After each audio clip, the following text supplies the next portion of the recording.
What if the person you call your twin flame is not your missing half, but the mirror of everything you refuse to face? For centuries, mystics have spoken of souls recognizing each other across lifetimes, drawn together by invisible threads of karma, longing, and fire. But inside the ancient Buddhist path, a more unsettling question arises. Who is the one searching for this other soul? If the self is impermanent, if the ego is only a pattern of craving and memory, then what exactly is being reunited?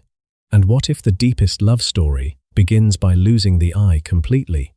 High beyond the restless cities of the modern world, beyond the noise of screens, notifications, and endless longing, there are mountain passes where the wind moves like an ancient prayer. In the Himalayas, snow gathers on monastery roofs. Butter lamps flicker before painted mandalas. A monk sits in silence, watching his breath rise and vanish. Somewhere far below, millions of people are asking the same painful question in a different language. Why does one person feel like destiny and destruction at the same time? They call it a twin flame, not merely a soulmate, not simply romance. In modern spiritual culture, the twin flame is described as a mirror soul, a person who appears to awaken something buried deep within you, something older than memory, stronger than reason, and more frightening than desire. The meeting feels electric. The separation feels unbearable. The connection seems to burn through identity itself. But what is this fire really? Is it sacred recognition, or the mind clinging to suffering and calling it love? For centuries, Eastern traditions have warned that the most powerful attachments often disguise themselves as spiritual truth. Hidden beneath beautiful words like destiny, karma, and soul connection, there may be something far more subtle: craving. The Buddha did not deny the intensity of human love, nor the mystery of consciousness, but he looked directly into the heart of longing and saw a law as sharp as a blade. Whatever we cling to becomes a source of suffering. And yet, the twin flame phenomenon touches something real in the human psyche. Why do certain people enter our lives like earthquakes? Why can one meeting expose our wounds, our fears, our childhood hunger, our forgotten grief? Why does the mind begin to build a mythology around another person, turning them into a sign, a mission, a doorway, a wound that refuses to close? In the silence of meditation, Buddhism asks a dangerous question. When you say, "This person completes me," who is the me that feels incomplete? Inside the ancient Pali canon, the Buddha described the person not as a permanent soul, but as 5 shifting aggregates: form, feeling, perception, mental formations, and consciousness. A human being is not a fixed jewel hidden inside the body. We are more like a flame passing from moment to moment, appearing continuous, yet never the same. If this is true, then the idea of a perfect missing half becomes deeply complicated. What is searching? What is missing? What is being mirrored? Beyond the mountain passes of Tibet, traditions speak of karmic bonds, rebirth, and consciousness moving through unseen thresholds. Some monks believe certain meetings can carry deep karmic force. Ancient texts suggest that relationships may become fields where old patterns ripen. But Buddhism does not ask us to worship the bond. It asks us to examine the attachment. Because perhaps the twin flame is not a gift or a curse. Perhaps it is a mirror held so close to the face that we finally see the self burning behind it. In early Buddhism, suffering does not begin with tragedy. It begins with thirst. The Pali word is tanha, craving, hunger, the burning need for something to stay, something to return, something to finally make the restless heart complete. This is where the twin flame idea becomes so powerful and so dangerous. Because the mind may meet another person, feel an ancient shock of recognition, and immediately whisper, "This is the one who will end my loneliness." But what if loneliness cannot be ended by another self? Because the self that feels lonely is itself unstable. Inside the ancient Pali canon, the Buddha points again and again to the 5 aggregates: body, feeling, perception, mental formations, and consciousness. These are not abstract theories. They are happening right now. The body trembles when a message is not answered. Feeling rises. Pleasure, pain, hope, fear. Perception names the experience. They are my destiny. Mental formations build the story. We were meant to meet. Consciousness lights up the whole scene, moment by moment, like lightning behind clouds. But where, inside this storm, is the permanent I?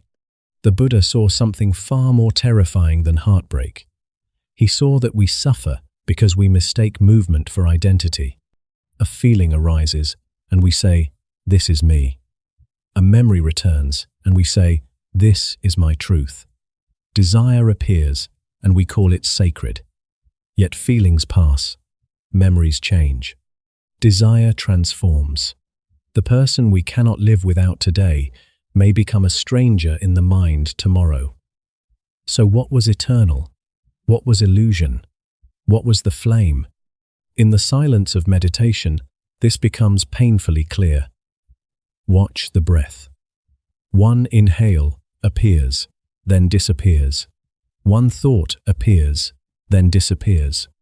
One image of the beloved appears, then disappears. The meditator begins to see that even obsession is not solid. It is a rhythm, a repetition, a mental formation fed by attention, fear, and hope.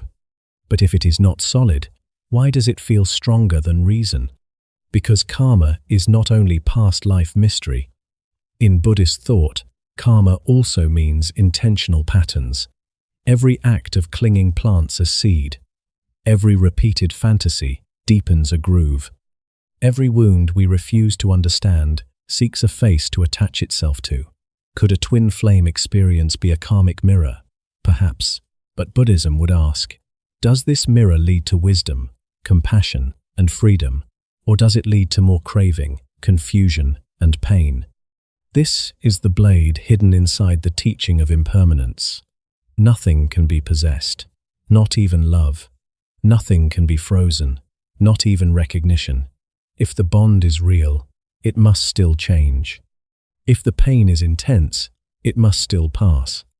If the self feels shattered, perhaps the shattering is revealing something older than romance.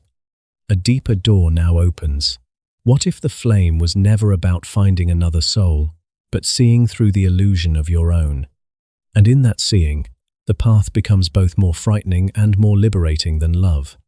Beyond the mountain passes of Tibet, where prayer flags tear slowly in the wind and the peaks seem to touch another world, the human heart is not treated as something simple. It is seen as a doorway. In old monasteries, monks chant mantras before dawn, while mandalas of colored sand are created grain by grain, only to be destroyed when complete. The message is silent, but devastating. Even the most beautiful form must vanish. So, what does this say about the person we believe we cannot lose? Tibetan traditions describe the Bardo as an intermediate state, a mysterious threshold between death and rebirth, where consciousness encounters visions shaped by karma, fear, and recognition. Some texts suggest that what appears before the mind, after death, may not be external in the ordinary sense, but a projection of deep patterns within consciousness itself. Peaceful deities, wrathful deities, blinding lights, terrifying forms all may arise as mirrors of mind. But what if life itself is also a kind of bardo? What if the twin flame appears not as proof of an eternal romantic destiny, but as a living vision created at the meeting point of karma, desire, memory, and unfinished pain? Mystics have claimed that certain souls recognize each other across lifetimes. Some monks believe karmic bonds can draw beings together again and again. But Buddhism remains careful. Recognition is not the same as liberation. Intensity is not the same as truth. A bond may feel ancient and still be woven from craving. This is where the mystery turns inward. Modern psychology speaks of attachment, wounds, projection, emotional imprinting, and the way the nervous system can confuse chaos with love when chaos is familiar. Buddhism, thousands of years earlier, described a similar trap through the language of ignorance and clinging. The mind does not simply see the beloved. It paints them. It covers them with memory, fantasy, fear, and salvation. It says, "This person is my awakening," but is that awakening or another dream? Inside the ancient Pali canon, the Buddha did not ask people to destroy love. He asked them to see clearly. When feeling arises, know it as feeling. When longing arises, know it as longing. When the story of destiny arises, know it as a story. This is the radical honesty of mindfulness, not coldness, not denial, but a gaze so precise that illusion has nowhere to hide. What remains when the self disappears? Perhaps not emptiness as nothingness, but emptiness as freedom from false ownership. The pain of a twin flame often comes from possession. My person, my destiny, my wound, my missing half. But if the my begins to dissolve, love changes shape. It becomes less like a chain and more like a flame in an open sky, luminous, real, but not owned. And here comes the twist. The most frightening discovery is not that you may lose the person you believe is your twin flame. The most frightening discovery is that the one who needed to possess them, the wounded self, the hungry self, the incomplete self, may never have existed as solidly as you believed. At the end of the journey, the question is no longer, is this person my twin flame? The deeper question is, what did this fire reveal? Because some people arrive like blessings, and some arrive like storms. Some open the heart gently. Others break the walls so violently that we mistake the collapse for destiny. But in the Buddhist path, even pain can become a teacher, not because suffering is romantic, but because suffering exposes where we are still chained. A twin flame, if such a bond exists, is not proven by obsession. It is not proven by endless separation, emotional chaos, or the feeling that life has no meaning without another person. Buddhism would look at such pain with compassion, but also with fierce clarity. Does this connection awaken wisdom, or does it deepen craving? Does it make the heart more spacious, or more imprisoned? Does it lead to compassion for all beings, or does it shrink the entire universe into one face? For centuries, hidden beneath the chanting halls, forest monasteries, and silent meditation caves of the East, there has been one teaching more radical than any myth of romance. Nothing can complete what was never separate in the way the ego imagines. The self we defend so fiercely may be nothing more than a river of sensations, memories, wounds, desires, fears, and consciousness, flowing, changing, vanishing, returning. To cling to another person as the missing half of this river is to try to hold water with a closed fist. But what if love was never meant to be held that way? In the silence of meditation, the heart begins to see differently. The beloved is no longer a possession. The wound is no longer a curse. The longing is no longer a command. Breath by breath, the fire becomes visible, not as punishment, not as proof of destiny, but as energy raw, luminous, unstable, asking to be understood. And when it is understood, it may no longer burn the same way. This is where the story becomes strangely beautiful. The twin flame may be a gift if it forces the soul to confront its illusions. It may be a curse if the mind turns that confrontation into addiction.